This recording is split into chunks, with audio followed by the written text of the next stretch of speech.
These are the things they don't tell you about starting an online Pokemon card business in 2025. What's going on? My name's Justin. I started an online Pokemon card business called the Pebby Sleeve this year. And, well, not this year. Well, this year, but like a week ago. So I'm here to kind of talk today about what they don't tell you about starting an online Pokemon card business. And it's really not what they don't tell you, more like the little ins and outs and the nuances of actually getting started from scratch, from ground zero. It's never as easy as some people make it seem. Today I'm going to kind of go over the issues and obstacles that I've ran into and had to overcome while kind of going through the first week of starting my business. I'm still not done with my website.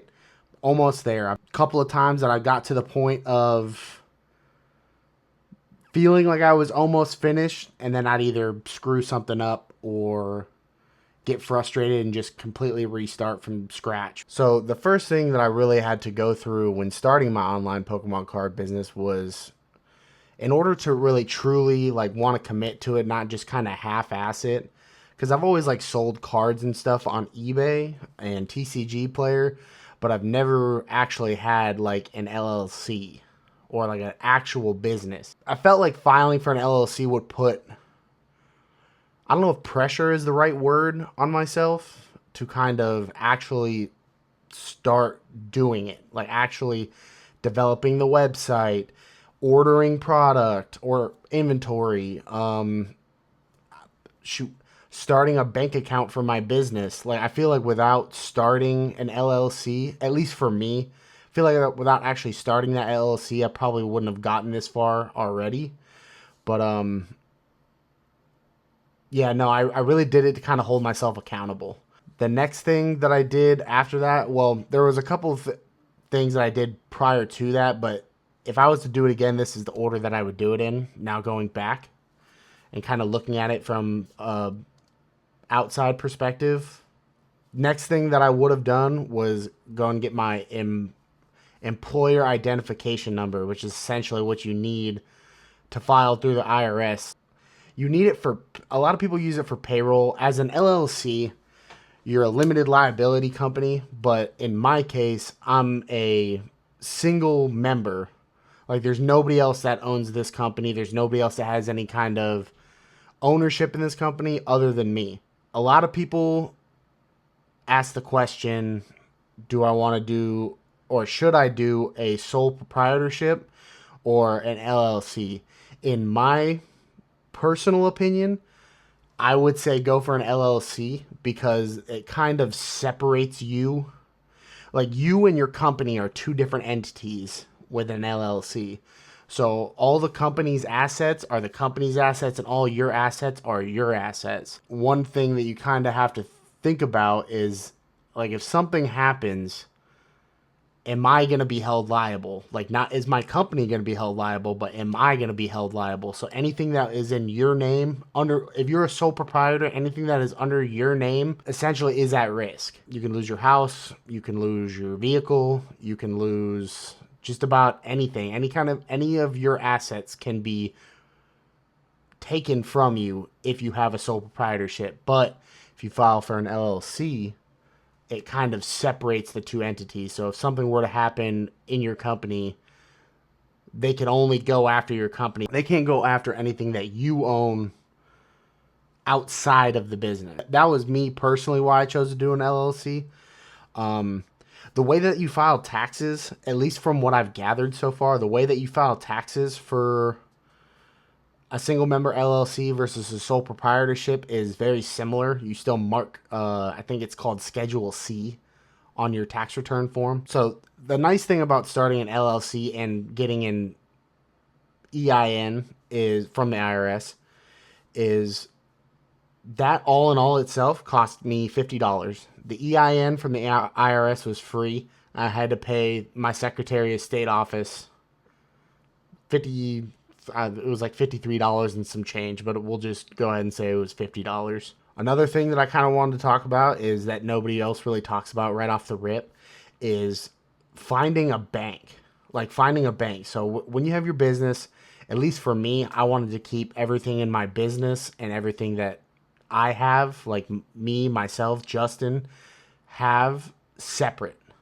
I want to keep everything separate. That way, taxes, like there's no confusion on was this an expense? Was this a personal purchase? Like nothing like that. If I have two separate accounts, everything stays divided and I shouldn't have any issues. I did a lot of research in looking for said bank, and while I was looking for said bank, I do a lot of my searching on Reddit. Everything I read there, I take with a grain of salt. We all know how Reddit is. One thing that I heard a lot of was local credit unions are the best for small businesses. I really tried to look for viewpoints that were kind of in my wheel, like viewpoints from where I was at. Completely e-commerce, Pokemon Card Business. Now, granted, on these forums that I was looking at, on these subreddits, I wasn't really finding anything that was comparable. The three main things that I always heard was, and everybody on these subreddits that I was at or that I was reading were very adamant about doing a local credit union, because you get perks from doing your local credit union is going to give you better rates on loans. They're going to give you better rates on high yield savings accounts, and a lot of them have no like maintenance fees. They don't require you to have a minimum amount in order to not charge a maintenance fee. So, and then you can also have the ability to go and put cash in your account at the physical location. For me, all my business is online, so I don't really have to worry about putting money in a bank, like taking cash that I got and taking it over to the bank. I don't have to worry about that. So that was something that I was kind of like, why would I want to do that? And it kind of pigeonholes you when you do something like that, especially choosing a local bank. Like if you for whatever reason had to pick up and move, or you weren't in the area, then you don't have access to that bank anymore. And a lot of them don't have, a lot of those local credit unions or regional banks, a lot of them don't have the online facilities to do what most of us would consider as standard in 2025 in this day and age. So I also looked into a lot of online banks like Novo, Relay. There's another one, Blue Vine. That was what I was going to say. Blue Vine. Do not go on the r/small business and mention Blue Vine. They will burn you at the stake. It's weird. I don't know how many posts I saw were like, hey, like, do you guys recommend Blue Vine? And everybody, the entire subreddit would just blow up at this person's Blue Vine's terrible. Like you have like the weird like couple of them that are like, oh yeah, like I actually had a good experience, but most of them are negative. But you tend to see that a lot more. Like I don't know what the statistic is, but like if you have a negative experience with a company, an entity, whatever, you're more likely to leave a negative review than you are to leave a positive review after having a good experience. So I take all that into account when reading things online. The option that I really ended up going with was Western Union. American Express. I went on with American Express because you get the versatility of them being a big bank, so it's more easy to secure large amounts of funding if you need. Their online interface is fantastic, and a lot of what I have to do is I have to wire a lot of money, and their wire fees are really low. Those were all things that I was kind of looking for. But if you're looking for a bank, I would say prioritize three things that you think that you're going to need in your business. Get three things that you are really like, that you really care about. Like, hey, like I want no maintenance fees. I want low wire fees, and I want a high yield savings account. There are banks that offer that, but a lot of the smaller ones won't offer certain things that the bigger banks will offer. But then you also get, when you do like a local place, like a local bank or a local credit union, you also get a lot more familiarity with the people who work there and they'll bend over backwards to do what they can for you. But all in all, I would just say find 3 things that you find important in a bank or in for a business bank account, and prioritize those things and find a bank that can suit all 3 of those. Another thing when you're starting your business that you kind of want to think about is how you're going to keep track of your purchases, your expenses, I think they call them debits. I don't know. I'm not a tax guy, but something to keep in mind so the IRS isn't crawling up your ass at the end of every year is to make sure that you know what you're doing, whether you're doing your own Google spreadsheets to keep track of all your expenses, or if you're choosing an online bookkeeping system like QuickBooks Pro or Xero or something of that nature. Those are things to kind of be aware of when you're starting an online business that nobody really talks about is your taxes. A lot of people only start talking about taxes after they're in hot water with the IRS, which you want to try to avoid that altogether. So as of right now, I haven't quite made a decision on how I'm going to do that at the moment. I think what I'm going to try to do when I start out is kind of use Google Sheets just to kind of keep track of my stuff. And then I think eventually I'll get to the point where I want to use a bookkeeping system like probably QuickBooks Pro or QuickBooks Online and Xero, because a lot of those can just integrate with your bank account. So if you have a business bank account, you can set up your bookkeeping system to, it tracks your expenses and your debits, and it's a lot easier to manage it through a bookkeeping system. At the beginning of the next year, when it's time to do taxes in February, you have something that you can reference and something that you can use, or something that you can at least give to a bookkeeper to be able to balance your books. Like, make sure that you're keeping track of all of your stuff. So when tax time comes, the IRS is not knocking down your door trying to get their money. Because I promise you, the IRS don't play. They're going to get what they need. I can promise you that. Another thing that a lot of people don't talk about when you start up your business is initial startup costs. Luckily for me, I'm not brick and mortar. I'm online only, so my overhead is low. I have a full-time job. I already pay my mortgage. I already pay my car note. Everything I already pay for. The only thing that I really have to pay for in terms of initial startup costs is inventory and supplies, boxes, tape, shipping labels, just normal stuff when you're shipping anything from your house or doing any kind of online sales that you have to be concerned with. But a couple of the startup costs that I incurred like I mentioned before, the 53 and some change to start my LLC, initial inventory. So before I started selling online, you can create a website, you can do whatever, you can get that thing ready to take payments, but if you don't have any inventory, you have nothing to sell. So something that I really wanted to focus on was securing inventory prior to me finishing my website, getting ready to accept payments and things like that. In regards to initial inventory, if you're watching this video and you know anything about the current Pokemon scene, you understand how hard it is to source English cards at this very time. It's been getting better. It has been getting better. The last year or two has been pretty rough for the most part, in terms of trying to get English product for a decent price anyways. I mean, you can find them.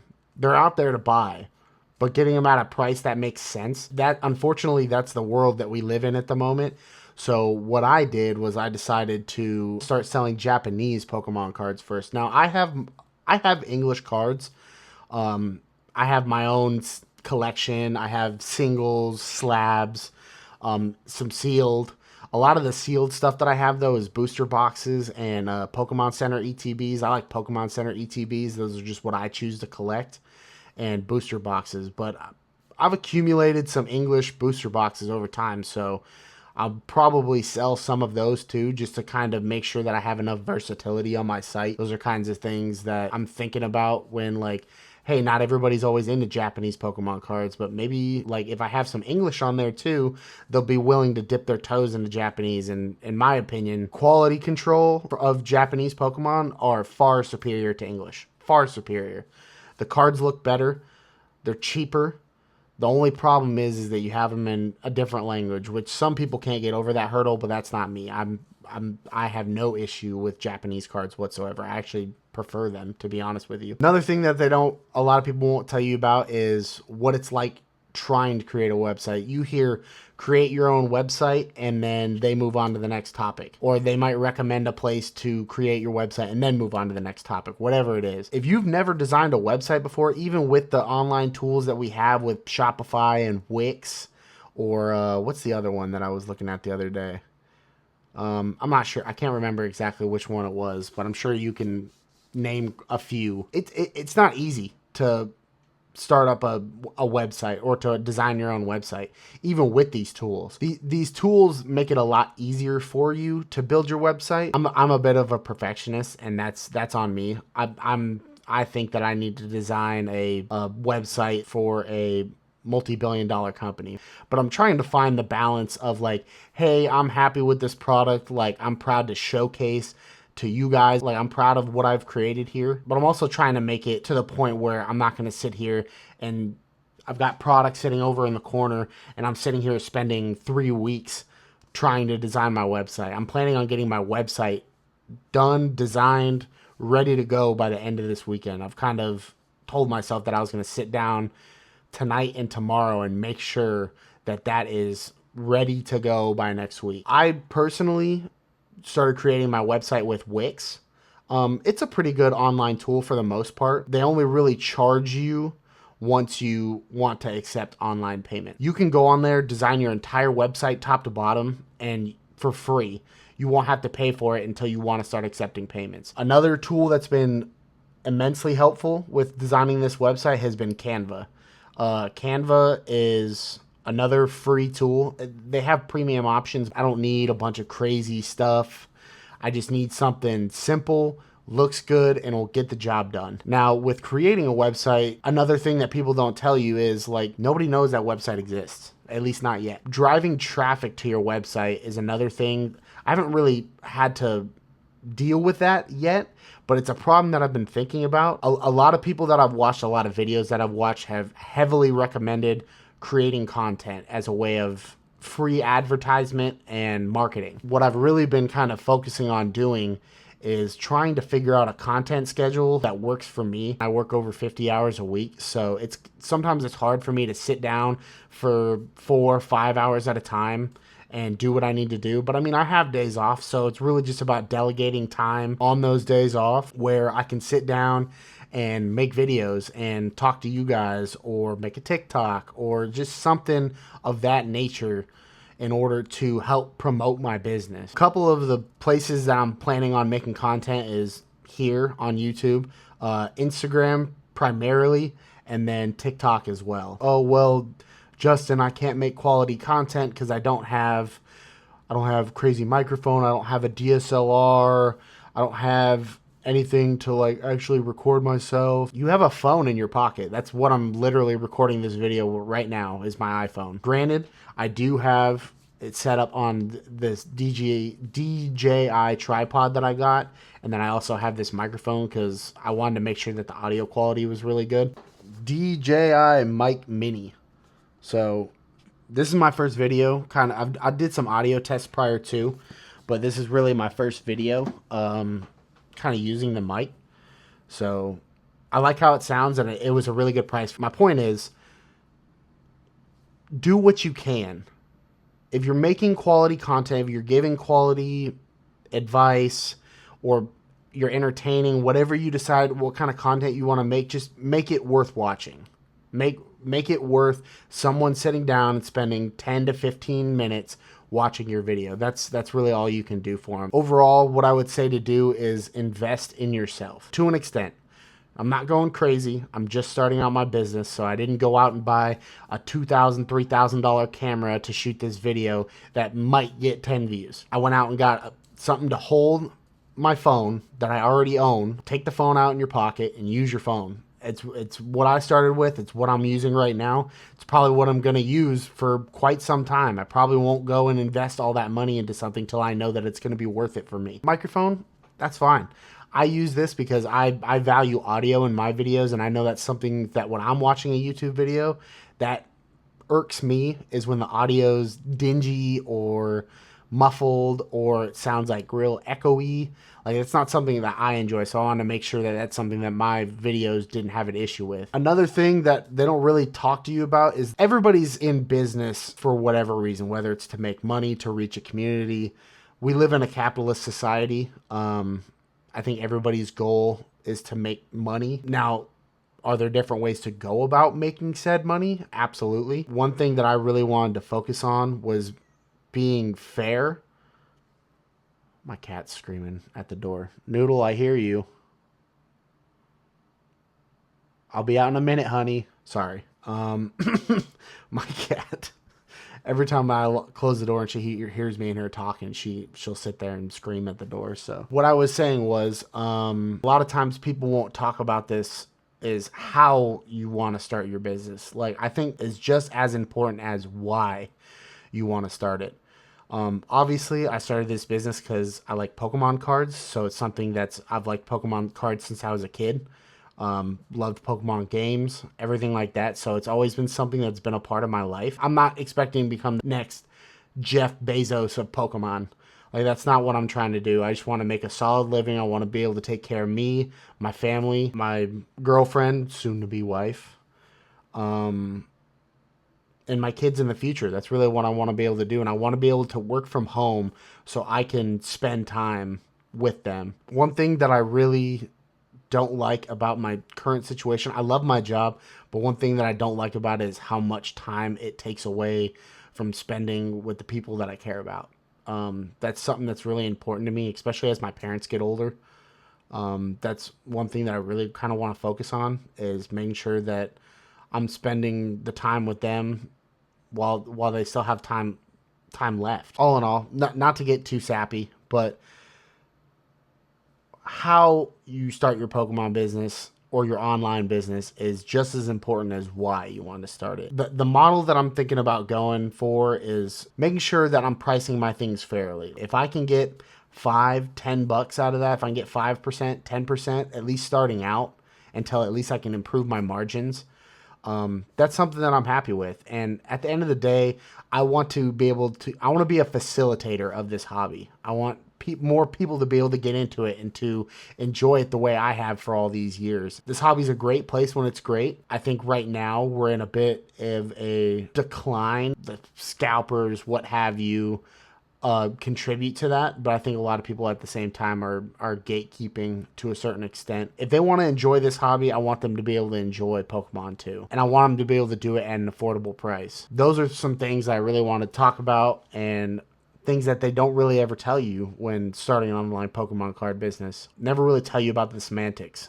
And one thing that I kind of want this channel to be, don't get me wrong, is I want it to be fun, I want it to be entertaining, but I also want it to be educational and transparent. That's something that I'm really going to try and strive for when creating this channel. But I'm going to try to upload once, maybe twice a week, as long as I'm able to. But overall, those are the things that I really wanted to talk to you guys about. These are obstacles that can be overcome. If you're really serious about starting a business, don't let any of the things that I talked about deter you. Stay motivated. Find a way to motivate yourself. Find a reason to motivate yourself. Nobody else is going to motivate you for you. You need to be motivated by yourself. Outside of that, that's kind of it. I really wanted to just kind of give you some insights on what it's like to start an online small business. Whatever you're planning on doing may not be one-to-one. If you're just enjoying the content, I appreciate you. Let you guys know the kind of mistakes that I made, or not necessarily mistakes, but kind of obstacles that I've run into and had to overcome, and how I dealt with certain things. There will be more things that come in the future, 100%. This is just the start. I've been a official business for less than a week. So we will see how this goes. Hopefully you guys will be along with me. But other than that, it's been Justin. See ya.